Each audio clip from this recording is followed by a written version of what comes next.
Good evening, everyone. Hello, I'm Charlie Tolhurst, and welcome to the Motormania Podcast for today, the 30th of July. It's been a couple of months since I last done one of these, but I'm back tonight. Going to try and bring you these a little bit more regularly here on YouTube. And if you want to hear more action from the likes of the world of motoring and motorsport, and you want to hear more content, please like and subscribe my YouTube channel by click on the top right-hand corner of the screen for Chazza Squash. I'll let you when the bell and click the bell icon. I'll alert you when new videos get uploaded. Now, we're going to come back on this motoring subject. I feel very passionately about the motoring industry, and I feel like, motorsport as well. I want to bring you more information, more in the way of general car chat on this podcast. This is why this podcast was created.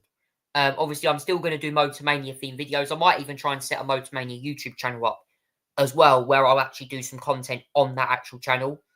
But anyway, I'm going to be talking about cars on this episode. This is what this podcast about motorsport and cars. Without further ado, we're going to kick it off with the show. We're going to start off with the motorsport now. We're going to start off with a Formula One action which took place at Belgium last weekend for the Belgian Grand Prix. And Oscar Piastri took the victory for McLaren in what was a very interesting race, through the start being delayed by an hour and a half due to rain, which the FIA clearly messed it all up. And then in the end, the track was pretty much dry, ready for slick tyres not long after the delay. And yes, Piastri won. Otherwise, the race, again, not the most entertaining. I saw the British Grand Prix had a lot more action than this. That race, of course, was also what was won by Lando Norris in Silverstone. Anyone who went to Silverstone race, hope you enjoyed that. Anyone who managed to sit in the Lando stand, if you're watching on tonight's show as well. The results were in. McLaren getting yet another 1-2 finish with Piastri and Norris. I believe it's McLaren's first 1-2 at the track in many years. I think it was since Mika Häkkinen and David Coulthard and Mika Häkkinen were teammates. So McLaren getting a 1-2 at Spa as well, ahead of Charles Leclerc in the upgraded Ferrari, which had a new rear suspension for this race. I believe might have been updates to the floor as well. Ferrari had brought a whole host of upgrades to Belgium. Charles Leclerc qualified and finished where he started in third. A great result for Leclerc, another podium for him as well, to add to his tally. Max Verstappen was fourth in the Red Bull despite taking the sprint win. Obviously, this was a sprint weekend, by the way. Max Verstappen was on pole for the sprint and won the sprint as well. George Russell, actually, Max, I don't think Max was on pole for the sprint. Apologies. Max actually won because he overtook McLaren on the sprint race.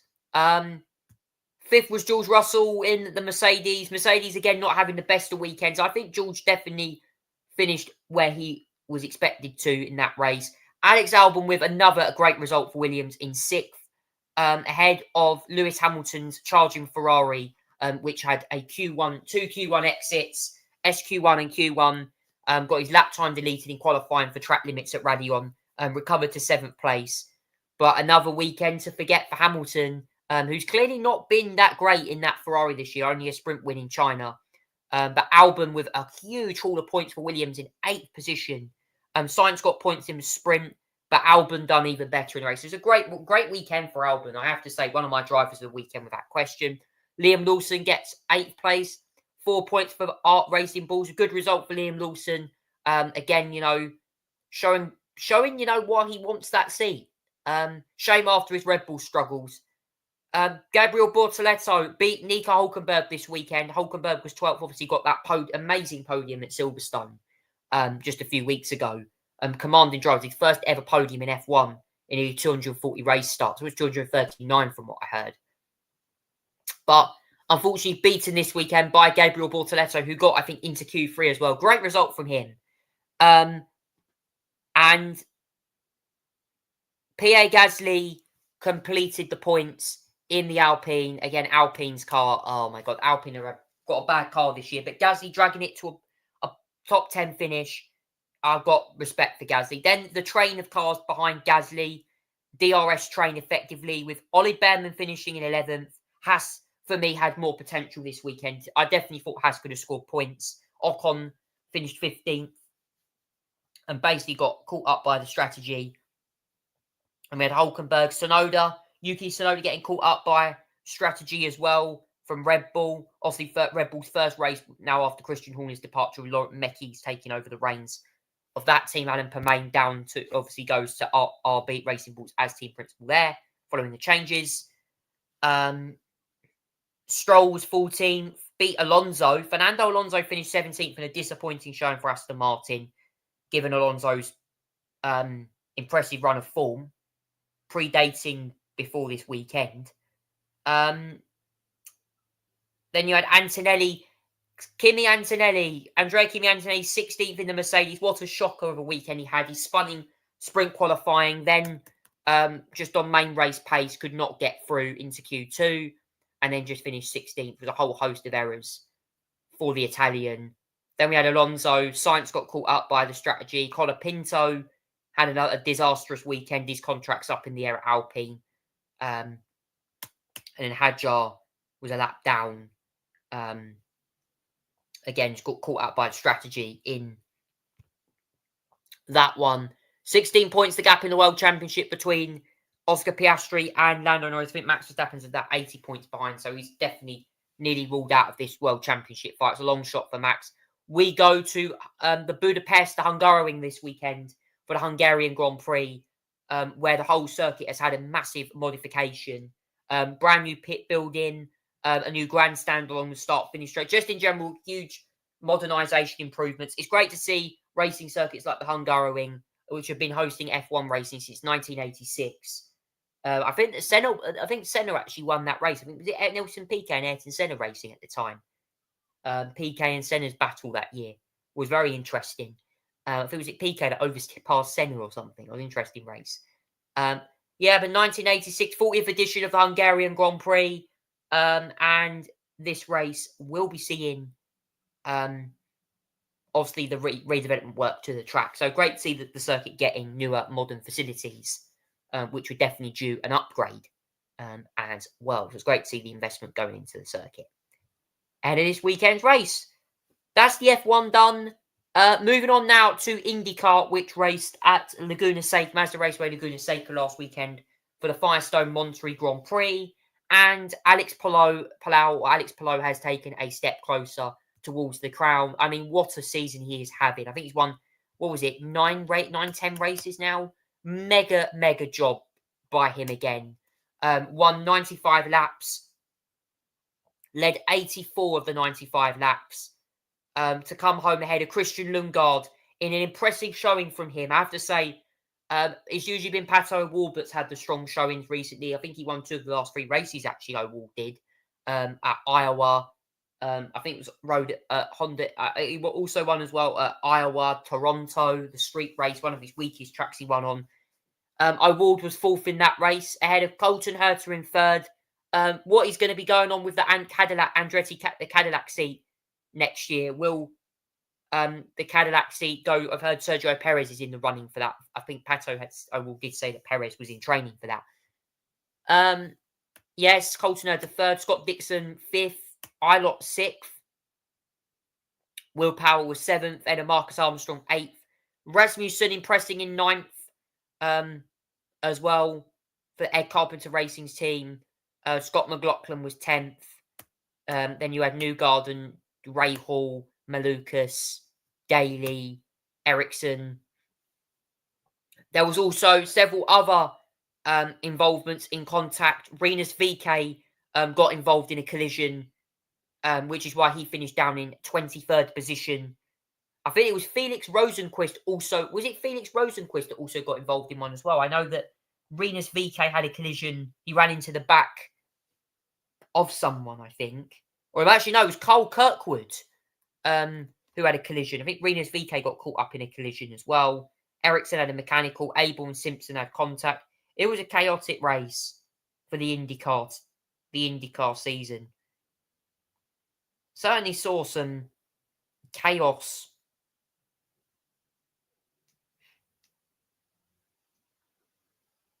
as well in that one, for sure, definitely. As well. There was certainly chaos in the IndyCar race. And these were some of the highlights from this race. Trust me, guys, this race was certainly full of chaos all the way from start to finish. This one certainly has fair share of ups and downs, for sure. So I'm just going to play for you now quickly a little montage of some of the best moments from that race. So here's the highlights race from some of the IndyCar racing that took place the other day.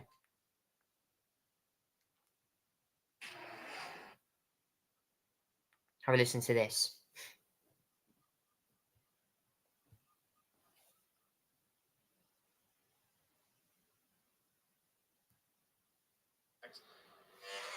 On board with Felix Rosenquist. Oh yeah, you can hear it. Through the final corner, we are green, we are racing, bouncing over the curves goes Colton Herder. Pato O'Ward follows him with Joseph Newgard and Will Power, David Malukas, Lundgaard, Rahal, Foster and Rasmus in the top 10, running down to 2. Malukas having a look at the back of Will Power.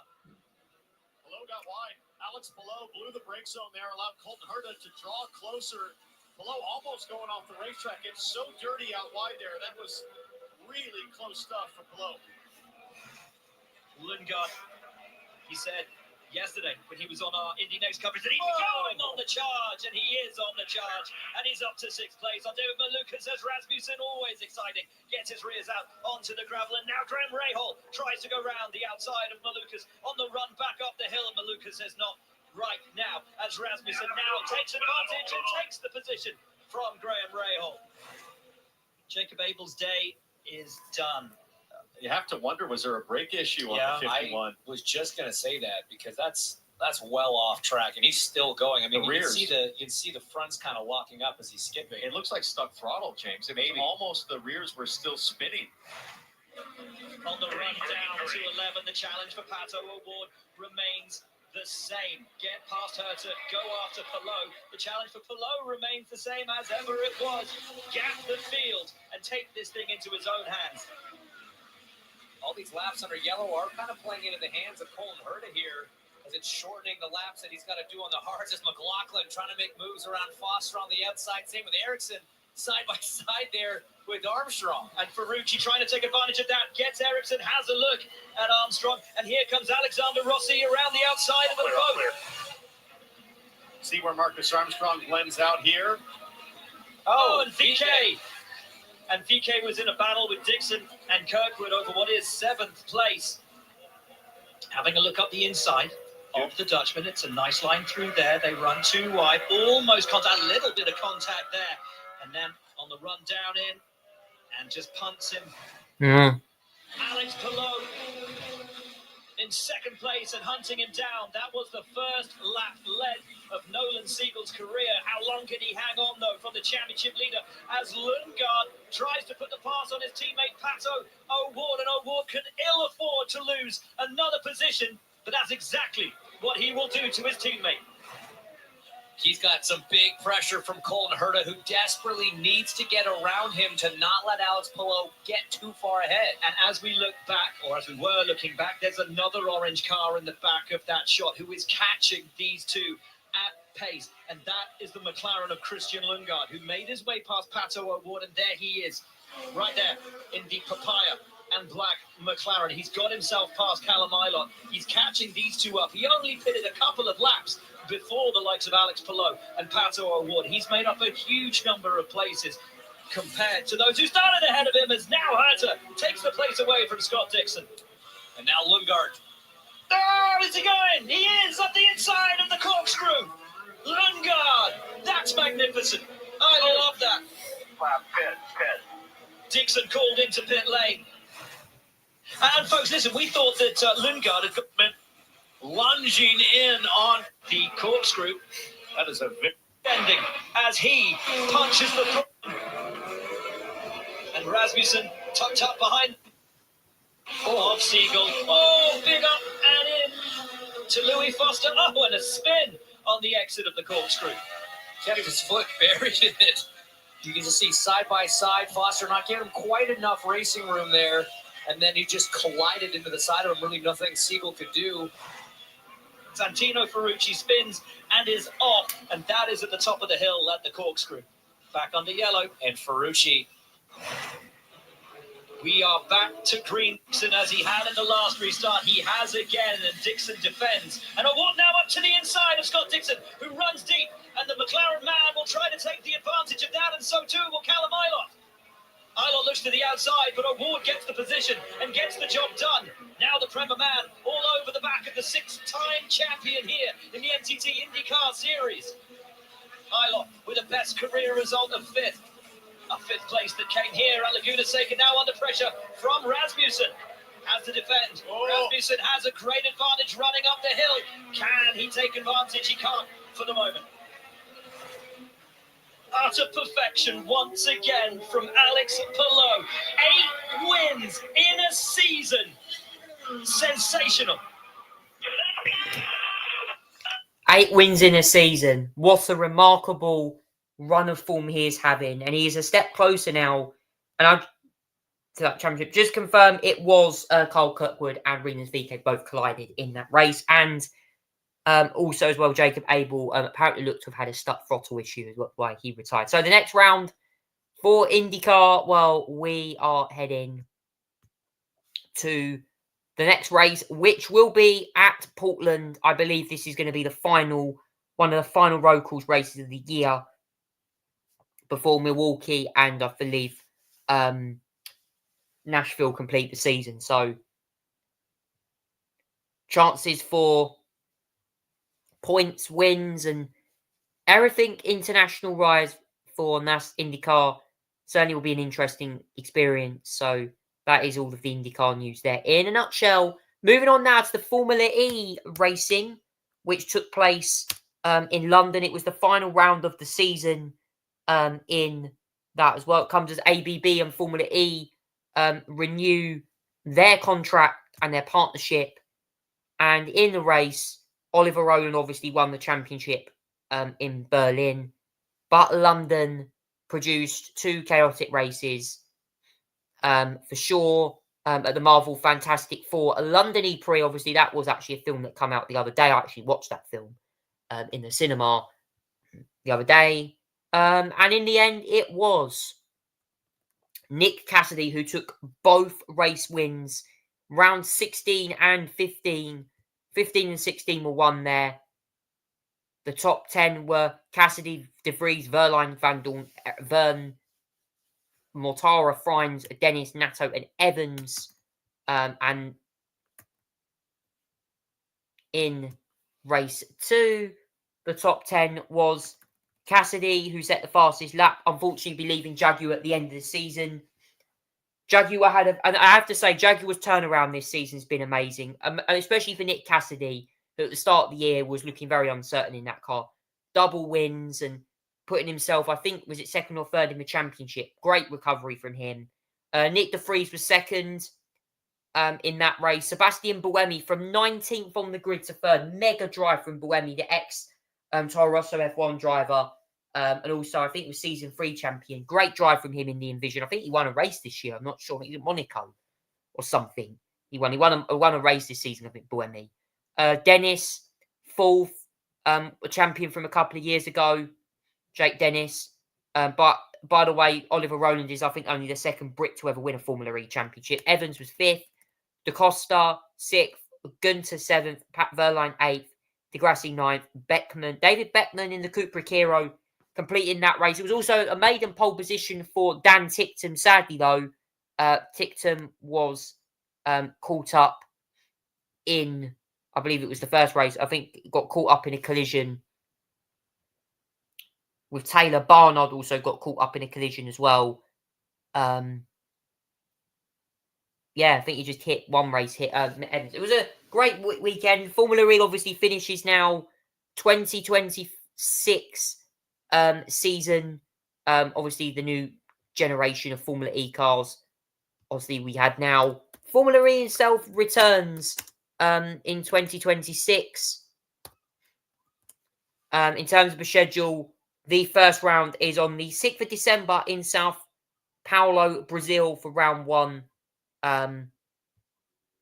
just confirmed Formula E is back later this year for round 1 in Sao Paulo. An 18-round season concludes on the 16th of August at London. So the season will end a lot later next year. It's actually going to be in London for a doubleheader in Shanghai, doubleheader in Tokyo, a doubleheader in Monaco, believe it or not. Also looking like a doubleheader in another country. Also Miami as well. I believe they might be racing in Miami for the first time at the F1 track. I'm not sure, Miami Autodrome. So yeah, certainly interesting. It's going to be a very, very interesting race. Madrid as well, 21st of March. I believe that might be the new Madrid track. I don't know if it is, but if it is the new Madrid F1 track, then I'm guessing Formula E will probably be better suited to it. The F1 doesn't look that great. As well, now in terms of car news, really not much to talk about. What I do want to talk about is this. Zenvo are working on a new 1,850 brake horsepower Aurora hypercar. The car itself was actually pictured at Goodwood Festival Speed, where I had the opportunity of going about a couple of weeks ago to attend, and this car is certainly looking very interesting. It's according to this, they're looking at a convertible variant of the car in question. They're saying it could have 1,806 brake 850. It uses a 6.6 litre quad turbocharged V12 with 1,850 brake horsepower. According to this, top speed quoted at 280. It's actually delivered with 261 miles an hour. So it's obviously limited 261. Claiming to this, their plan is to have 100, but say according to be sold, they're looking at making 60 units. So Zenvo, obviously, they made that car years ago, the ST1, which obviously was tested on Top Gear. They're actually a little supercar brand from Denmark. You might remember the Zenvo ST1. That car apparently caught fire several times. Had lots of issues with overheating. Radiators kept bursting. So, yeah, very interesting there as well. That's really the only bit of car news I've got tonight. Also, though, one more thing before I do go. The GB3 Championship. I just want to say, guys, as well, to anyone who's watched the F1 Academy, GB3 is a racing series that takes place across the UK, also takes place across some European countries as well. And yes, they are back this weekend at Silverstone for the next race. I cannot wait for this. This track looks amazing. 31st of July to the 3rd of August. They are at Silverstone this weekend. So it should be an interesting event. Obviously, drivers in this series, Abby Pullen, she's racing for Rodin Motorsports. 2024 F1 Academy champion as well. They also have 2 meetings at Silverstone. I believe, I'm not sure if this is on the British GT bill. I don't know. This is the summer meeting. So, yeah, obviously Bianca Bustamani, she's racing in it as well. But the GB3 Championship is one of the most premier motor racing series here in the UK, for sure.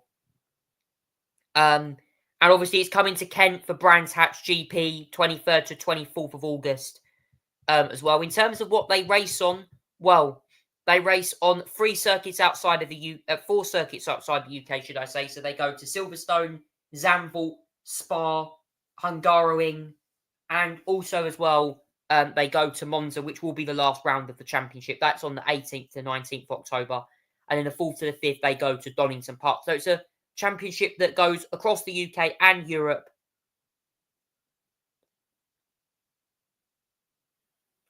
Which also runs for 3 of its 8 events. It will run alongside the British GT Championship. So also that will include Silverstone as well, and also Brands Hatch as well. Brands Hatch GP will be another British Touring Car Support Series package as well. Also new for this year with the cars, they've also got DRS included for the first ever time. And also lots of action as well. Watch out for several drivers in that series. I think it's Finn Balor. A driver who's going really well in that series at the moment. Very dominating that from what I'm hearing. And chances of many drives coming up, maybe British Touring Cars, maybe Formula 1. all going to be interesting indeed. So you can watch GB3 this weekend at Silverstone. In terms of how the event format works for GB3, obviously it's run by Motorsport Vision. Compromises of MSVR, comprises 24 races across 8 events. And the weekend format typically includes 2 25-minute qualifying sessions and 3 25-minute races. The grid is set for the classification of the first qualifying session. The second is formed for the second qualifying session, and the third race will be a top 10 of the 12 fastest combined teams and drivers in qualifying. Such a format provides exciting racing opportunity to develop overtaking skills. The minimum license requirement for a GB3 is FIA International C. Public testing is unrestricted. That's the format there for the race. So you will get 3 races each weekend with the BRDC or the GB3 Championship. You also got GB4 as well, which is the feeder series. They're also back at Silverstone as well. Also, our Iron King is set for a debut in that series as well. They're also going on the Silverstone Grand Prix circuit. And obviously, if you want more young aspiring drivers, that is another series that also races as well. That series, though, however, races primarily in the UK at many tracks. Obviously, they'll visit UK Premier circuits while keeping budgets minimal, predominantly supporting the British GT and GB3 Championship will be contested at Donington Park, Brands Hatch, Silverstone, and Snetterton for the races as well. So that is all on the feeder series for that. And that brings me to the end of this episode. Thank you so much for watching today. I'm Charlie Tolhurst. That's the Motormania Podcast. Thank you, everyone. Take care and goodbye.